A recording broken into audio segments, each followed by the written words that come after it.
Bom dia, boa tarde, boa noite, pessoal. Bem-vindo a mais um De Galho em Galho, o podcast da Monk. Eu sou o Rodrigo Terra, sou diretor de negócios e estratégia da Monk. E eu estou aqui hoje com uma convidada especial que eu já vou apresentar. Mas é um assunto muito especial, principalmente no mercado de inovação e no mercado de startups, investimento e todo o ecossistema de inovação, que é captação de recursos, grana, quais são as alternativas que eu tenho e como eu faço para minha empresa crescer. Estou com a Eline aqui hoje, da Atitude Inovação. Muito obrigado por estar aqui com a gente, por aceitar nosso convite. E eu queria que você se apresentasse. Por favor, muito bem-vinda. Muito obrigada, é um prazer estar aqui com vocês, agradeço demais o convite. Eu sou Eline Casasola, então CEO e founder da Atitude Inovação, e a gente trabalha há 11 anos com captação de recursos para inovação, que é um mundo à parte com muitas possibilidades que a maioria das empresas não conhecem. Então a gente já vem com uma trajetória, uma estrada com todo esse tempo, fazendo muitos projetos acontecer, explicando para as empresas, disseminando toda essa informação, conscientizando de certa forma o quanto isso pode alavancar o crescimento de uma empresa, o quanto isso impacta no ecossistema como um todo. Então, prazer estar aqui, tenho certeza que vai ser um papo muito, muito gostoso, muito leve. Bom, eu sempre penso como uma startup, né? A Monk é uma startup dentre as agências de comunicação, a gente atende startups, grandes empresas e hubs de inovação. Quando você monta uma empresa, você tem o sonho de montar a empresa, de lutar por aquele produto que você é apaixonado, por aquele negócio que você é apaixonado. Mas ao longo do tempo você vai crescendo, se desenvolvendo, e para escalar o negócio, na maioria das vezes, você tem que buscar investimento externo. O que vem à cabeça, basicamente, na minha opinião, de todo mundo, de todo o fundador, o empreendedor, vou buscar num fundo de investimentos, vou buscar numa empresa que tem um corporate venture capital, vou buscar em investidores anjo, mas tem 1000 outras alternativas que a gente vai conversar aqui hoje. E aí eu queria ouvir um pouco do que é a Atitude e em que lugar vocês se posicionam e como vocês se posicionam dentro desse cenário de possíveis investimentos ou investidores. Certo, eu vou contar uma linha do tempo bem rápida para conseguir entender todo esse processo e eu vou chegando ponto a ponto nas respostas que você precisa.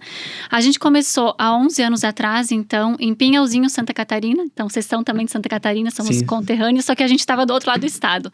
Então, a empresa nasceu no interior de Santa Catarina, trabalhando primeiro com gerenciamento de projetos e depois, efetivamente, a gente entrou no campo da captação de recursos para inovação.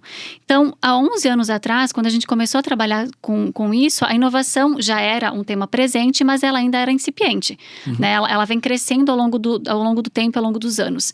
E por uma oportunidade de mercado, na época a gente trabalhava numa empresa que tinha muita inovação, no setor de P&D, ajudando a gerenciar os projetos de captação de recursos, ajudando a gerenciar os projetos de inovação da empresa, mas com aquela captação de recurso normal, que é o que todo mundo busca de mercado. E aí, naquele momento, o BNDES começou a atuar com algumas linhas para inovação. Então, foi bem o início de todo esse processo.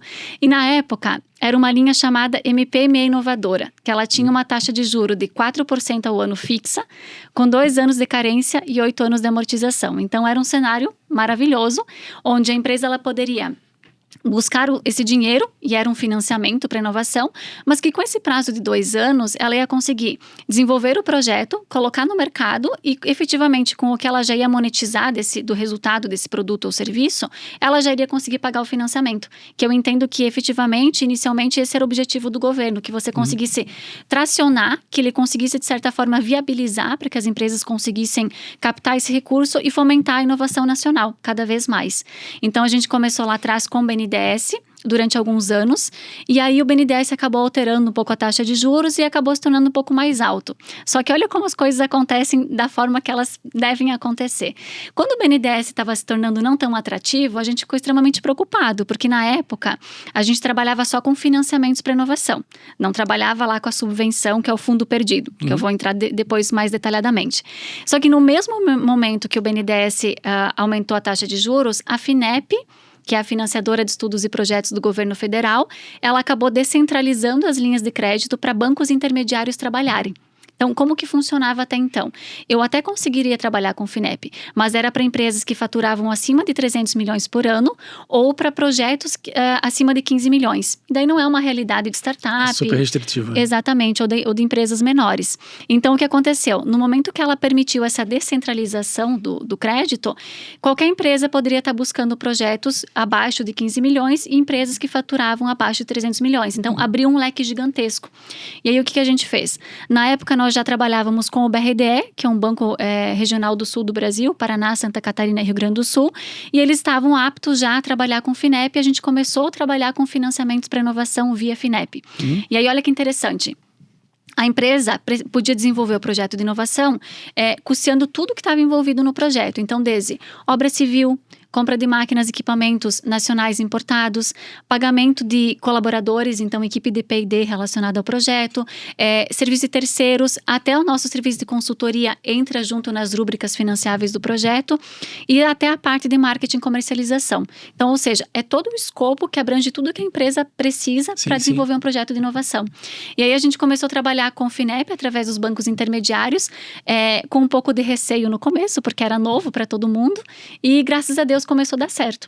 Então, assim, começou com o BNDES, depois abriu um pouquinho mais para a questão dos projetos de captação via FINEP, e aí isso foi assim, foi uma trajetória que ela foi acontecendo aos poucos, porque você vai aprendendo a trabalhar, você vai entendendo qual caminho que você segue, aonde são os pontos que se você errar, pode dar algum problema depois na prestação de contas, por exemplo, então você vai aprendendo a trilhar um caminho.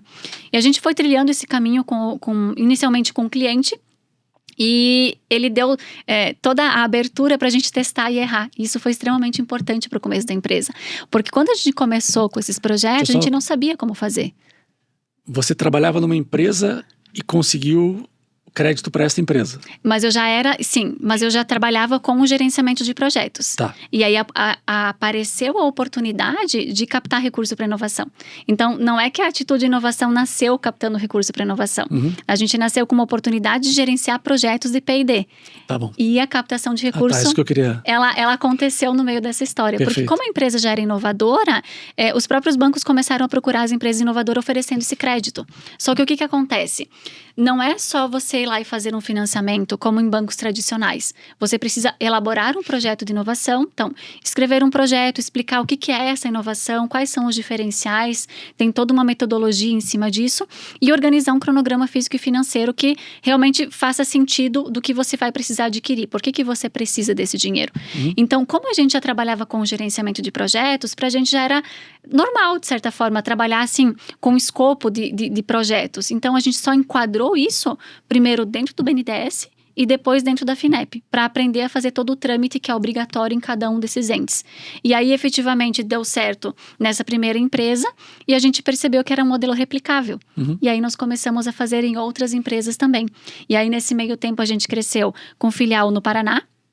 Então, nós temos a filial no Bioparque, que é o maior parque tecnológico privado do Brasil, e depois em São Paulo, que a gente está aqui agora também, já há 1 ano e meio, efetivamente abrindo o mercado e trabalhando com startups classe A, então que já tem um pouco mais de maturidade, já tem produto no mercado, já está faturando, e com empresas de médio e grande porte.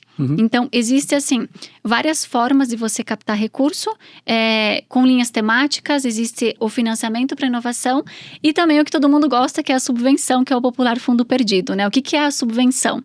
É quando você faz um projeto de inovação e você protocola, e você recebe o recurso para você desenvolver o projeto, só que você não precisa devolver o dinheiro, que é o melhor dos cenários, o melhor dos mundos, né? Sim. E isso não dilui equity nem nada, é um dinheiro que vem para a empresa para ela efetivamente desenvolver um projeto de inovação. Então, existe um mundo de possibilidades que ninguém conhece, que ninguém sabe, e o nosso trabalho é informar, levar toda essa informação, explicar como isso funciona e efetivamente participar de todo o processo, que ele é burocrático sim, ele é moroso sim, só que ele te abre um mundo de possibilidades e oportunidades, além do que você já está acostumado quanto empresa, sabe? Sim. Eu vou ser bem didático para quem está assistindo a gente. Qual a diferença básica do modelo que a Atitude oferece para um modelo de anjo, venture capital? Parece óbvio, eu sei, mas eu queria ouvir com as suas palavras por que fazer através desse modelo de captação e não, eventualmente, nem ouvir ou um modelo mais conhecido, vamos dizer assim? Eu acredito que o que faça sentido, talvez para uma empresa, para uma startup, ela pode seguir várias coisas ao mesmo tempo. A diferença do financiamento para inovação ou da captação via subvenção é que ela não vai diluir o teu equity. Então, é uma opção e é uma escolha. E geralmente tem muita startup que ela capta de algum fundo e aí, em paralelo, ela busca também o recurso para inovação para ela conseguir continuar inovando e crescendo. Por quê? Eu sempre falo o seguinte, quando você faz um financiamento para inovação ou quando você busca uma subvenção, não é o teu carro-chefe. Você não pode contar com esse dinheiro imediato na tua conta. Porque tem todo um trâmite que você precisa seguir e o dinheiro demora 4, 5, 6, 8 meses, até mais para entrar na conta, dependendo o que você está buscando, né? Se é o subsídio, a subvenção ou se é o financiamento. Só que eu acredito que você pode casar várias coisas em conjunto. Então, assim, há 2 semanas atrás, o governo federal lançou um plano de neoindustrialização com 320 bilhões para os próximos até 2026, depois até 2033. A FINEP está com recurso, já tinha 70 bilhões programados para esse ano. Nunca faltou dinheiro na FINEP em todos esses anos que a gente trabalha. Teve alguns anos que teve menos editais de subvenção, mas o dinheiro para financiamento nunca faltou. Então, assim, eu acho que é interessante para a empresa, para a startup, estudar as possibilidades e casar várias coisas em conjunto. Ela não precisa fazer uma coisa só. Só que, obviamente, que eu acho que o melhor dos cenários, e a gente tem total liberdade para falar isso aqui, é a subvenção econômica. Porque você receber um fundo perdido, né, uma subvenção, para você desenvolver um projeto de inovação, não diluir equity, não ter que pagar nada depois por isso, somente prestar contas, poxa, é o melhor dos mundos de qualquer forma, sabe? Sim. Mas eu sempre digo o seguinte, eu acho que vale a pena a empresa olhar para todos os cenários e ela entender o que faz sentido para ela naquele momento. Um acordo com o fundo geralmente demora também, né? Tudo demora, né? Tem que se aprofundar nos processos, na parte financeira da empresa, da startup. Tem que ter uma decisão de investimento, que geralmente demora um tempo também. Então, acho que acaba, se não empatando, sendo um prazo muito parecido, mas a questão de equity, na minha opinião, faz muita diferença, né? Você tem alguém, seu sócio te cobrando. Tem vários vieses aí até de gestão que muitas vezes tira um pouco o foco da essência da empresa, modifica um pouco a gestão para bem ou para mal. Aí acho que são outros. Mas assim, a partir de que momento você falou série A, né? A empresa é série A. Isso. Mas muita empresa antes de série A também tem interesse em estar captando recursos para alavancar, para tracionar, como for conveniente naquele momento. A partir de que estágio é possível contar com um fundo no modelo que você traz? Ela pode captar desde o momento que ela tem uma ideia. Nada impeça que ela tenha somente uma ideia, ela vai lá para um edital do Centelha, por exemplo, que é um recurso lá de 50 mil, 100 mil reais para somente essa parte da ideia. O que a gente faz no nosso modelo de negócio? A gente busca trabalhar com projetos a partir de 1 milhão e com empresas que faturam a partir de 5, 8 milhões por ano. Porque quando ela vai captar, por exemplo, um financiamento, ela já precisa ter um histórico. Ou ela precisa ter um grupo econômico que dê base para ela conseguir captar esse recurso através do financiamento. Quando é subvenção, se ela tem somente uma ideia, ela já consegue captar recurso. Desde que ela tenha uma inovação disruptiva.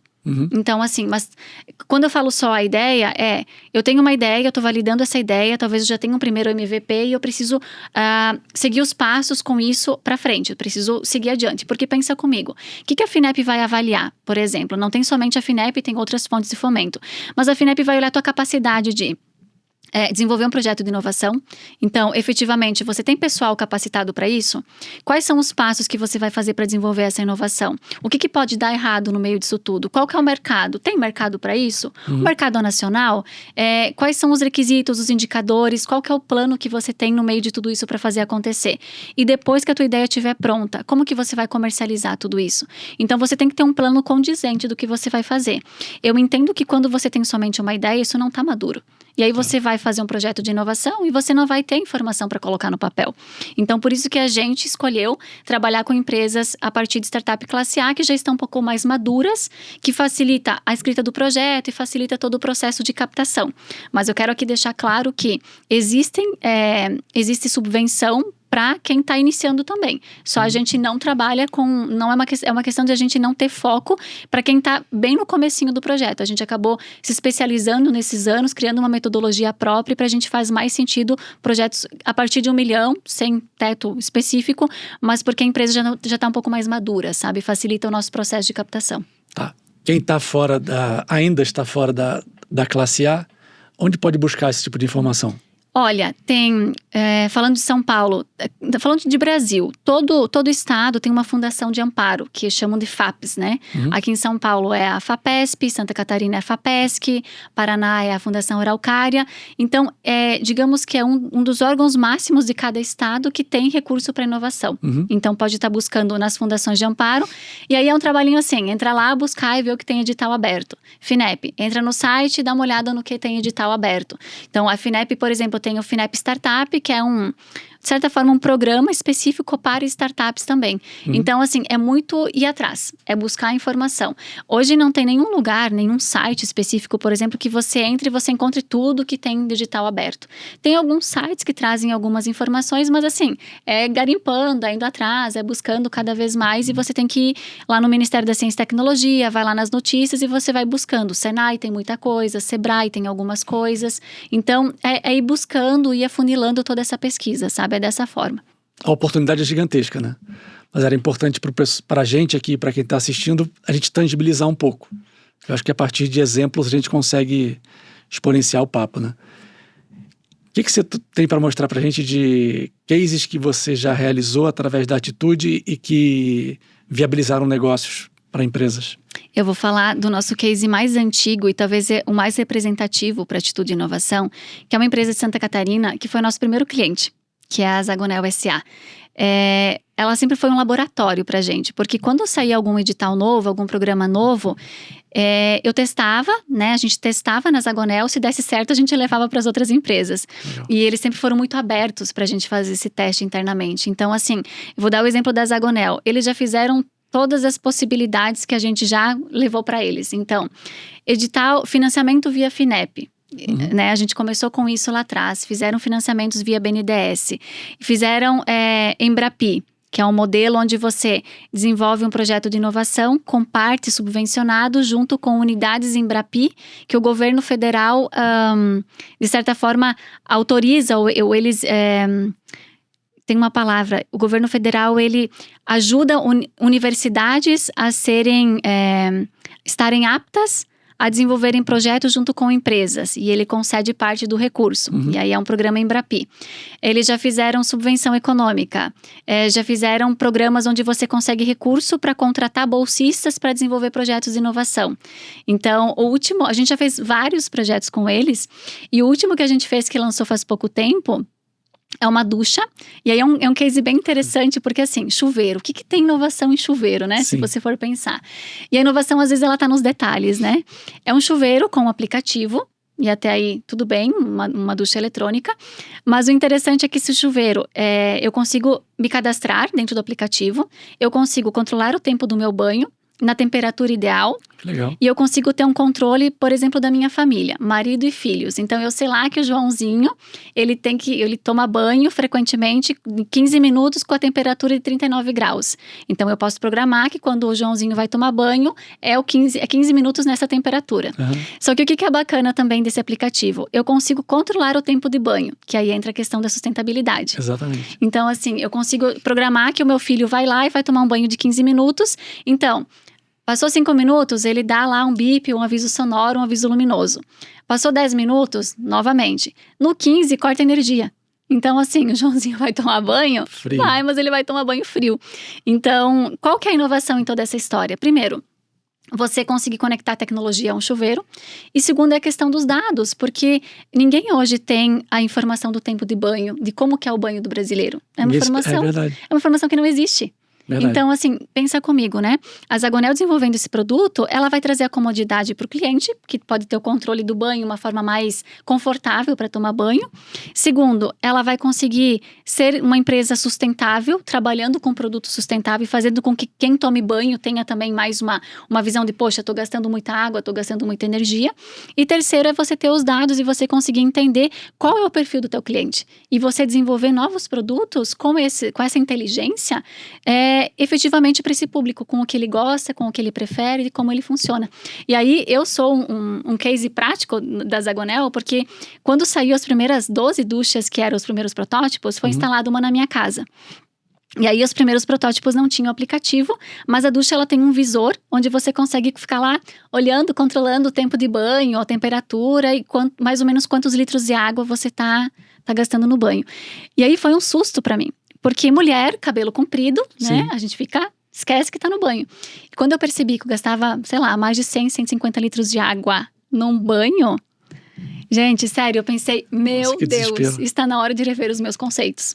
A minha namorada tem uma técnica que eu acho incrível, que ela tem baldes de 25 litros no banheiro. Você tá brincando. E aí demora um tempo, o chuveiro a gás, demora um tempo para esquentar. Então antes de ligar, ela posiciona os baldes. Sensacional. Liga até esquentar. Aí dá um balde e meio, geralmente, que já são 40 litros. É bastante coisa. 30 e poucos litros, até esquentar. Ela toma o banho dela, aí desliga e ela usa para casa, para descarga, para limpar o chão, para N coisas. E são pequenas atitudes, né? Você falou do banho gigantesco e da quantidade que muda o planeta também, né? Exatamente. Acho que a Zagonel conseguiu olhar um ponto do dia a dia e melhorar isso como para a empresa dela, para o consumidor e para a sustentabilidade. E às vezes são coisas simples. Por exemplo, compactação de uma placa eletrônica. Então, a Zagonel também, vou continuar no mesmo exemplo. Eles trabalham com produtos de iluminação pública. Então, tem um tamanho X de uma luminária pública e você precisa diminuir o tamanho dela, porque quanto maior o tamanho, mais consome material, entre outras coisas. Então, como que eu consigo diminuir o tamanho dela? Se eu for compactar uma placa eletrônica, automaticamente eu consigo diminuir o tamanho do produto. Então, a compactação de uma placa eletrônica, mudando todo o circuito eletrônico e os componentes, também é um projeto de inovação. Sim. Então, o que acontece? O que a gente percebe? Muitas empresas nos procuram e elas acham que elas não estão inovando, mas elas estão inovando o tempo todo. E às vezes elas nos procuram, principalmente indústria, falando assim, eu preciso comprar uma máquina ou eu preciso comprar um equipamento. Mas para que você quer essa máquina? Porque o objetivo do dono da empresa, muitas vezes, é pagar o financiamento da máquina, pagar a aquisição da máquina. Mas não é só a máquina. Ele está desenvolvendo um projeto de inovação e a máquina é uma consequência disso. Então, qual que é o nosso trabalho nesse meio termo? Entender para que você quer o dinheiro. Qual que é o objetivo? E aí tem um outro ponto muito importante, que eu vou fazendo alguns links, você pode me cortar porque eu me empolgo, tô tá? Tô deixando. Eu me empolgo. Pode deixar. Tem um ponto que é bem importante, que a empresa, às vezes, ela pede assim, o que é inovação e o que não é inovação? Então, quando a gente trata de financiamento, a inovação para desempenho ou a inovação para competitividade, que vou melhorar algo que eu já estou fazendo. Então, a empresa de software, que é muito comum. A empresa de software, ela está sempre melhorando o software. Se ela parar, ela vai sair do mercado. Na hora. Então, assim, o que eu sempre pergunto, né? O nosso time comercial sempre pergunta para as empresas. O que você está fazendo agora, de novo, que você vai se diferenciar do mercado? Porque a empresa ela nos conta uma história. Agora a gente vai fazer tal coisa na plataforma. Eu sempre pergunto, o que você vai fazer agora nessa tua plataforma? O que é diferente do que as outras plataformas que já tem no mercado? Ali que está o pulo do gato da inovação. E às vezes é uma coisa simples, mas que ela é simples, mas ela vai trazer um grande resultado ou para o cliente, ou para a empresa, ou para a sociedade, ou para um público específico, ou para os colaboradores. Então é entender assim, esse upgrade da tecnologia, o que ele vai estar trazendo de benefício? Ali no meio está a inovação. Óbvio que quando se trabalha com uma subvenção, com um edital de subvenção, tem que ser uma inovação mais crítica ou uma inovação pioneira. Então não é algo tão simples, não é somente fazer uma melhoria, mas é algo que impacte, de certa forma, o Brasil como um todo, algo que impacte a sociedade de uma forma mais disruptiva. Então, tem essas duas definições. O financiamento é uma inovação um pouco mais leve, digamos assim, competitividade, uma inovação para desempenho. E a inovação para subvenção econômica é uma inovação crítica, uma inovação pioneira. Que, digamos, em graus de inovação, ficaria 2 para cima da linha. Então, inovação crítica, pioneira, competitividade e para desempenho. Assim que classifica. Tá. A gente falou de produto, falou de tecnologia. Serviço. É possível encaixar no serviço nesse tipo de financiamento? E aí eu queria um exemplo também que a gente pudesse tangibilizar para o pessoal. Olha, não é tão comum a parte de serviço, mas dificilmente o serviço não está atrelado a alguma tecnologia, se a gente for pensar hoje em dia. Então, por exemplo, se eu vou desenvolver um novo serviço e eu vou precisar de uma plataforma, por exemplo, para fazer isso, para conseguir escalar, Sim. você está linkando o serviço a um software. E aí, efetivamente, você consegue fazer esse processo acontecer. Você consegue fazer isso tudo linkar, de certa forma. Eu vou tentar dar um exemplo. Uma empresa que trabalha com energia solar. Então, a empresa que vende placa solar, por exemplo, e entrega essas placas, todo mundo faz. Agora, se ela vai agregar valor, ela vai desenvolver uma plataforma que ela conecta o cliente com quem faz a entrega, com quem vai comprar energia, e isso tudo vai gerar dados de alguma forma e vai gerar informação e vai trazer benefícios para toda a cadeia, porque hoje a cadeia, ela pode ser que ela esteja cada uma no seu cantinho, né? Cada um está fazendo uma parte. Eu junto tudo isso num serviço só, aplico tecnologia para escalar e isso pode ser um projeto de inovação. Entendi. Então, é como que você vai organizar todo esse processo. E muito do nosso trabalho é ouvir o que a empresa está falando e tentar ajudar e mostrar para ela, olha, se você está nesse caminho, você está nesse caminho aqui. Se você for um pouquinho para o lado, você já é inovação. Já consegue encaixar dentro da inovação. E aí a visão e a experiência de vocês certamente encurtam os caminhos para entender uma solução mais global e que conecte as pontas, como você deu de exemplo.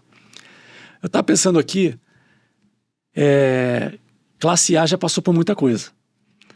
Mas provavelmente quando chega para você, tem N passos que eles poderiam ter feito desde o começo, que facilitariam muito o seu trabalho ou o trabalho deles para conseguir ter acesso ao crédito. Eu queria ouvir umas dicas suas de o que pensar desde o começo para poder estar pronto a qualquer momento para ter o acesso a isso. E depois o que não fazer de jeito nenhum. Mas vamos focar primeiro no que eu tenho que pensar desde o D0 para quando chegar num tamanho determinado ter acesso ao crédito. Eu acho que o primeiro ponto é a empresa priorizar o que ela quer fazer primeiro.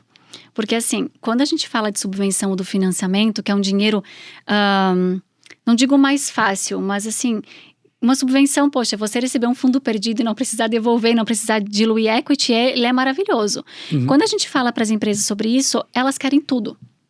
Então, assim, às vezes a empresa nos apresenta um escopo lá de 15 projetos que ela quer captar recurso. Não dá para fazer 15 projetos ao mesmo tempo. Então, assim, o que é a tua prioridade? O que a gente sempre fala para a empresa é, qual é a tua prioridade? O que você precisa de recurso e não fique colocando no projeto, que eu vou emendar a pergunta, a primeira e a segunda, coisa que você não vai precisar só porque você quer o dinheiro, porque você vai ter que prestar contas depois disso. Sim. Então, assim, não encaixe o recurso dentro do teu planejamento estratégico. Tenha o teu planejamento estratégico claro e aí você vai buscar o recurso para isso. Porque senão talvez você vai desenvolver um produto, um processo, enfim, vai desenvolver uma coisa que você realmente não precisa ou que o mercado não precisa só para você aproveitar o recurso. E aí assim, será que faz parte da tua estratégia? Será que isso é bom para tua empresa de médio e longo prazo? Então, primeiro, o que você vai precisar desenvolver, qual é a inovação que está atrelado a isso, e aí a gente vai buscar opções de captação de recurso. Porque às vezes as empresas falam o seguinte pra gente, me traz tudo que tem, me traz todas as possibilidades. A gente pode ficar 4 horas aqui falando de possibilidades. E a gente sempre fala, não tem como. É sobre muita coisa. Não tentar encaixar no dinheiro, mas tentar encaixar no propósito. Exatamente. É muito legal isso. E tem um paralelo com todo o ecossistema. Acho que toda gestão de empresa, ainda mais startup, que foi um papo, a gente começou a falar nisso, né? Que quando você tem um investidor de venture capital, por exemplo, você perde um pouco da essência. Nesse caso, não é sobre equity, mas também é sobre essência, né? Focar no que você quer, no que você acredita, não pelo dinheiro, mas fazendo o dinheiro ser um aliado, né? Viabilizador do teu projeto de fato. Né? Exatamente, porque às vezes a empresa fala assim, falem pra gente o que vocês acham melhor. dentro do escopo que a gente apresentou. E eu sempre volto à pergunta, o que para vocês o que é prioridade para vocês? Sim. Porque pode ser que tenha 5 projetos e o que é menos prioritário seja uma boa captação de recurso, mas será que vai ser viável para desenvolver isso? Porque lá atrás, a gente tem, assim, muitos cases, a maioria, eu acho que quase 100% todos eles muito bons, mas teve um projeto que a gente desenvolveu uma vez com uma empresa, que a gente estava bem no início também, e que ela tentou encaixar um projeto para conseguir o recurso. E no final das contas, quando chegou lá nas etapas de prestação de contas, ela teve que mudar o rumo da história daquele projeto, porque ela percebeu que aquilo não era tão viável para ela quanto ela imaginava. Sim. E para a gente foi muito bom isso ter acontecido, porque a gente percebeu exatamente isso. Siga e continue com a tua missão, com o teu propósito, com o que você tem de diretriz, com o que você tem de prioridade. E a gente vai tentar buscar oportunidades para isso. E aí a gente tenta clarear em cima disso aonde estão essas oportunidades. Sim. A questão da transparência é muito importante, né? Desde o começo até o final. Mas tem mais alguma dica? Tem. Prestação de contas. Isso, mas eu ia perguntar sobre isso. Né? Porque é de ponta a ponta, né? Eu De quero, ponta a ponta. até eu usei. Como é que eu usei? E aí assim, a gente acompanha todo o processo do começo ao fim. Então, desde fazer esse diagnóstico até a última prestação de contas. Porque eu sempre faço uma brincadeira, eu falo assim, se você comprar um TCC e você ir apresentar e eu começar a te fazer um monte de pergunta, você vai dar uma embananada no meio, porque não Claro. foi você que fez. Então, a prestação de contas é praticamente a mesma coisa. Não adianta a Atitude e Inovação fazer um projeto, vai chegar lá na prestação de contas e a empresa vai começar, e agora, como é que eu vou prestar contas disso? Porque não, por mais que a empresa acompanhe todo o processo conosco, a gente tem a expertise de como fazer todo o processo. Então, é sempre do começo ao fim. E uma coisa que, assim, a gente sempre orienta os clientes, acompanha todo esse processo no seguinte sentido. Não adianta você encher linguiça no projeto. Falando uma linguagem bem comum. Você tem que colocar o que você vai utilizar depois. E lógico que quando se trata de projeto de inovação, pode ser que eu estou colocando lá uma máquina, um equipamento que eu estou prevendo que eu vou precisar comprar para o projeto. E vai chegar lá na frente e não é mais aquela máquina, mudou, enfim, é uma nova tecnologia, tá tudo bem. A gente consegue fazer algumas trocas de rúbricas, porque aí você vai falar para a fonte de fomento e explicar, olha, eu imaginava que eu ia precisar disso por esse motivo e agora eu entendi que eu vou precisar disso por aquele motivo. Sim. Tá tudo certo? O que a gente não concorda é começar a colocar um monte de coisa só porque vai conseguir uma captação. E isso a gente consegue pegar rapidinho numa conversa. E aí a gente já orienta, não é por aqui que a coisa funciona. E aí a gente sempre tenta fazer o projeto de inovação, escrever o projeto já pensando na prestação de contas, para evitar que a empresa tenha problemas, tenha dor de cabeça na prestação de contas, então a gente já vai orientando quais são os melhores caminhos para fazer todo esse processo. Mas assim, sempre baseado na verdade, sempre baseado no que realmente você vai fazer. Entendi. Imagino milhões de casos aqui que eu vou ficar... Vocês pegam de ponta a ponta, né? Então, pensou em pegar o crédito, concedeu o crédito, todo o processo entre isso, do projeto e depois a prestação de contas. Exato. Já aconteceu alguma vez de parar no meio, de você falar assim, cara, esse cara não está fazendo o uso correto ou do princípio do projeto? Isso acontece de alguma forma? Graças a Deus, não. Assim, teve um caso que aconteceu até hoje, mas eu entendo que foram vários fatores e principalmente a pandemia.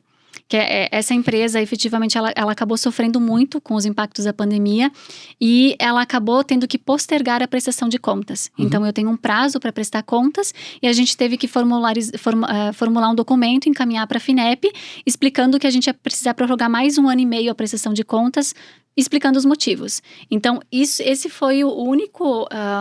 o maior problema que a gente teve até então. Porque assim, a gente cuidando muito na parte do diagnóstico e entendendo todo o projeto de inovação e construindo com o cliente, você percebe que ele realmente vai executar isso.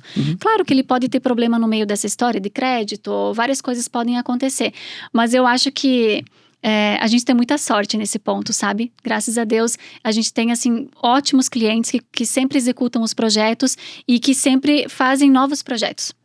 Legal. Acaba sendo uma esteira de projetos de inovação. Eu sempre falo, o primeiro é o mais difícil. O primeiro é o mais moroso, o primeiro, digamos assim, os 3 meses de casamento em diante, sabe? Assim, talvez os 6 meses, assim, sim. Sabe aquele limbo, sim. Assim?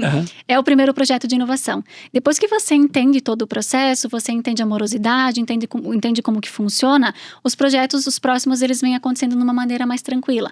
Claro que trabalhamos com fontes de fomento. Eu não tenho como garantir para o cliente que nunca vai dar problema. Claro. Às vezes pode acontecer uma coisa que ninguém esperava. Pode acontecer uma pandemia que ninguém esperava.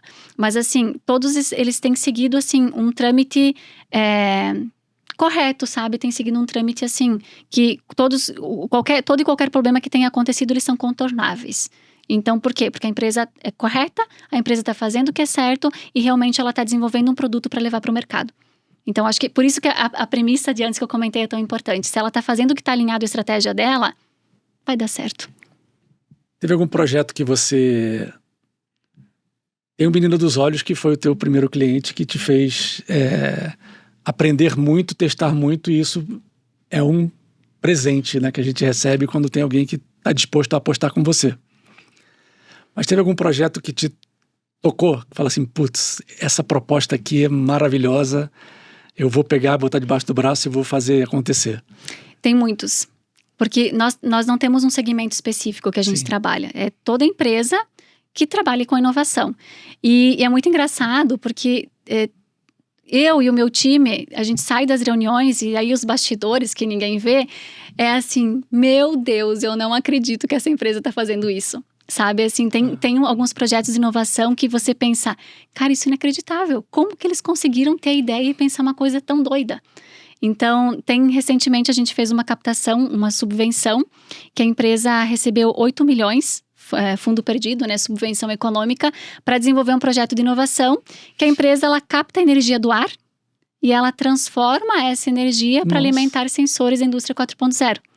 Então, assim, o Fernando, que é o CEO da empresa, fundador da empresa, ele refez um cálculo matemático, sei lá, 100 anos atrás, eu não sei nem de quanto tempo faz. Aí você fica pensando, o que tem na cabeça dessa pessoa para conseguir pensar um negócio desse? E eu acho isso incrível. Eu acho que esse é o maior propósito do nosso negócio. Eu acho que os problemas que acontecem no dia a dia, que todo mundo tem, só muda o endereço, eles são abafados de certa forma por toda essa vivacidade, sabe? Por tudo isso que a gente vê, assim, as empresas realmente querendo fazer acontecer. E uma coisa que a gente tem muito como propósito é a relação ganha-ganha. Então, quando a gente percebe que a gente está lá com o lead, com o cliente inicial para fechar contrato e que aquilo não é verdade, sabe? Que assim, que o dinheiro não é efetivamente para aquele fim, mas às vezes para outras coisas, a gente não fecha contrato.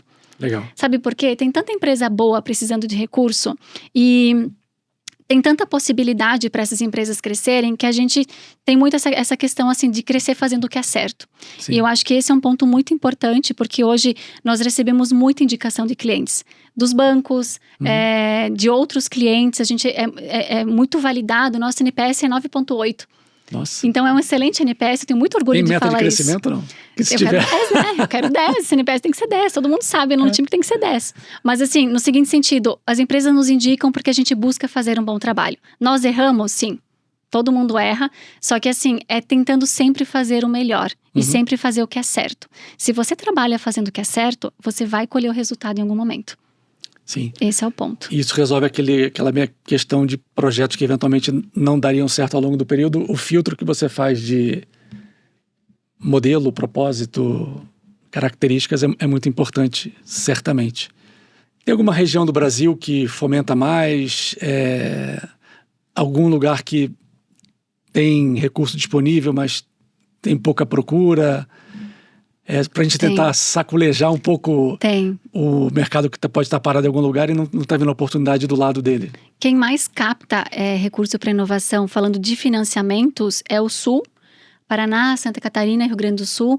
Tanto que, eu vou falar dados que são públicos aqui, hoje o BRDE, que é o Banco Regional de Desenvolvimento do Extremo Sul, é o banco que mais capta recurso para repasse de inovação no Brasil. E ele está nos 3 estados do Sul, Paraná, Santa Catarina e Rio Grande do Sul. Então eu vejo que o Sul é muito forte nisso. Vejo que São Paulo está numa crescente bem interessante também, Minas também. Então eu vejo que Sul e Sudeste está bem forte. E eu vejo que Norte, Nordeste, Centro-Oeste ainda está... Existem projetos de inovação, mas eles estão caminhando muito para isso, sabe? Porque a gente não trabalha só com FINEP, a gente trabalha com outras fontes de fomento, mas a gente percebe que a FINEP, por exemplo, nos financiamentos, ela depende de bancos intermediários. Bancos intermediários precisam conhecer todo o processo e as pessoas da ponta precisam conhecer o processo para orientar o cliente final ou ter as consultorias parceiras para desenvolver todo esse processo. Eu percebo muito que Norte e Nordeste, assim, ainda não está tão forte quanto Sul e Sudeste nessa questão, sabe? Que poderia estar captando mais recurso, poderia estar fazendo esse fomento acontecer de uma forma mais eficaz. Também a gente encontra, às vezes, bancos que são morosos, são demorados, são burocráticos. Acontece. E a gente tenta fazer com que esse processo aconteça de uma forma mais rápida. Só que quando tem intermediários, é como pessoas, né? Existem pessoas que são mais rápidas, mais despachadas, que fazem o negócio acontecer. Que estão mais afim. E tem outras que nem sempre estão. E isso falando de financiamento. E falando de subvenção, eu não tenho os números exatos, mas eu acredito também que Sul e Sudeste têm captado mais, de uma forma geral. Uma outra dúvida. Como é que o banco se remunera? Porque o dinheiro vem do governo, vai para o banco a fundo perdido, como você falou, então não tem que ser ressarcido ou pago. Qual é o papel dele, além de avaliar o caso, como é que ele se remunera, né? O que ele ganha fazendo esse processo? Ele tem um pequeno spread. Cada banco trabalha de uma maneira diferente. De uma forma geral, a taxa da FINEP já teria a remuneração do banco junto. Essa é a informação que a gente sempre teve até hoje. E alguns bancos têm um pequeno spread que eles colocam junto no financiamento. Só que mesmo com o spread do banco, ainda é muito mais viável do que você buscar um recurso de capital de giro, por exemplo. Por quê? Financiamento para inovação parte de TR mais 4,22 ou TR mais 5,25. Então, vamos pensar lá. 6, 6,5%, 8% ao ano. E as operações da FINEP não têm IOF. Então, digamos que o IOF seria o spread do banco. Sim. Então, você pensa que talvez vai chegar lá num custo financeiro de 9% ou 10% ao ano no total. Cada caso é um caso. E aí, agora a Selic está diminuindo. Se a Selic chegar, sei lá, 9,5%, 9% ao ano, a TR vai ser zerada. Então, a taxa de juros vai ser ou 4,22 ou 5,25 sem IOF nas operações. Então, ela acaba sempre sendo mais viável. E aí, a gente tem um gráfico que é um comparativo dos últimos 10 anos. Taxa Selic, taxa normal de mercado BNDES e as taxas da FINEP.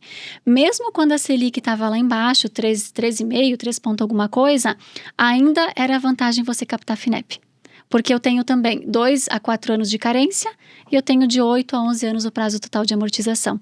Então, se você faz todo esse cálculo, ainda se torna mais viável você estar captando com FINEP, no caso de financiamento para inovação. 1000 opções aqui, 1000 histórias. A gente já está caminhando para o final. Muito rápido. Que rápido, né? É rápido demais. Eu queria que você fizesse um pouco considerações finais de o que você acredita que tem de potencial para frente. Você falou dos 300 bilhões que o governo aprovou esse ano. Que caminho esse tipo de fomento pode trilhar? Mais oportunidades que você pode trazer? O que você enxerga daqui para frente? Certo. Nesses 11 anos que a gente trabalha com inovação, nunca faltou dinheiro para inovação. Só que eu nunca também vi tanto dinheiro disponível quanto agora, principalmente para subvenção. Então, já tinha um orçamento grande estipulado para a FINEP. As fundações de amparo, todo o estado tem também o seu orçamento, dificilmente falta recurso. E mais esses 320 bilhões, que ele está dividido em 6 missões, e aí vai lá para a área de agro, para a área de saúde, para a área de semicondutores, a área de transformação digital, né? Tem várias áreas no meio disso. Vai ter muito dinheiro disponível para quem está inovando. Sabe? Só que o que eu vejo que é o maior problema é que as pessoas não sabem que existe ou não sabem como fazer o processo. Então, eu acredito que o primeiro ponto é as empresas se informarem que isso existe. Entender o processo, buscar pessoas que tenham conhecimento no processo. A gente está disponível para isso, mas existem outras empresas que fazem esse trabalho também. Eu sempre falo, tem mercado para todo mundo. O mercado é gigantesco. Sem dúvida. E eu me dói o coração quando eu vejo que uma empresa tá com problema financeiro, ou ela tá fechando, ou ela tá, ao invés de crescer, ela tá caindo na curva de crescimento e ela não tá aproveitando as oportunidades que tem ao redor. Às vezes falta um empurrão, né? Falta um empurrãozinho, falta ela ter conhecimento, falta ela buscar essas opções. Então, qual que seria o meu recado, a minha mensagem? Busquem se informar sobre tudo o que está acontecendo. Tem muito dinheiro disponível para inovação. É um cenário muito favorável. Todas as empresas estão inovando. É difícil hoje você ter uma empresa que não esteja fazendo nada, nenhum tipo de inovação, porque você vai ficar para trás se você não inovar de uma forma ou de outra. Principalmente na área de produtos, na área de desenvolvimento de software, mas assim, todas as cadeias podem se informar e tentar entender onde que consegue buscar recurso, porque o governo lançou o plano de neoindustrialização, só que a gente não sabe exatamente o caminho exato que vai seguir tudo isso. A gente sabe que vai estar envolvido FINEP, BNDES e Embrapi, que vão estar gerindo todo esse recurso. Tem um plano muito bom, por sinal, que foi elaborado pelo governo, que explica isso detalhadamente como que vai funcionar. Mas ainda não está sendo operacionalizado como um todo, isso está acontecendo aos poucos. Só que tem que se informar, tem que buscar como entender esse processo. E tem outro ponto, que eu vou puxar um pouco para o meu lado agora, que é o seguinte: a empresa pode fazer isso sozinha? Pode. Da mesma forma que eu posso tentar gravar um podcast lá na Atitude Inovação. Sim. Vai ficar bom? Não vai. Eu não tenho os equipamentos, eu não sou especialista nisso. Então, assim, sabe aquela frase que cada macaco no seu galho, de certa forma? Claro. Busque especialistas, busque pessoas que saibam o caminho para te ajudar a ser mais rápido. Eu vejo muitas empresas que nos procuram e falam assim: mas a gente tentou e a gente não conseguiu. Se eu fosse, sei lá, criar um chuveiro eletrônico, eu também não iria conseguir. Então, assim, busque estar cercado de quem tem o conhecimento de como fazer esse processo acontecer, porque vai fazer toda a diferença. É complementar, né? Complementariedade e você ter consciência do que você é bom, do que você não é. Exatamente. E trazer gente boa para perto. Exatamente, porque tem recurso, tem muitas possibilidades, a gente está num cenário muito favorável para a captação de recurso, e então se informe, sabe? Converse com as pessoas, busque a FINEP, busque o governo, busque a gente. Eu tenho certeza que, assim, alguma opção você vai encontrar. Acho que o papel de conteúdos como esse é justamente isso. Porque às vezes a pessoa nem sabe que tem para poder buscar. Então, você está em diferentes lugares, falando um pouco sobre a oportunidade, não só sobre o seu negócio, mas sobre a oportunidade, vai fazer toda a diferença. E o mercado se fomentando também, né, os seus concorrentes, entre aspas, vai facilitar muito o crescimento do ecossistema. Exatamente. E o crescimento do negócio de vocês. Tem mercado para todo mundo. Exatamente. Eu sempre falo isso, tem mercado para todo mundo, e o objetivo é que as pessoas, as empresas saibam que isso exista, sabe? Eu acho que uma das maiores frentes que a gente tem é disseminar, é sensibilizar, é ensinar, é mostrar que isso existe, e o nosso trabalho ele vem como consequência de tudo isso. Sim. Se você já viu algum podcast da Monk, você já sabe qual é. Pegadinha, eu sempre pergunto isso. Eu queria 2 dicas de vida suas para alguém que você conheceu hoje. Então, a Eline viveu muita coisa, aprendeu muita coisa, errou muitas vezes, acertou muitas vezes. Então, fulano, te conheci hoje, eu queria te dar uma dica X, uma dica de ouro, 2, na verdade. Você sabe por que o nome da nossa empresa é Atitude e Inovação?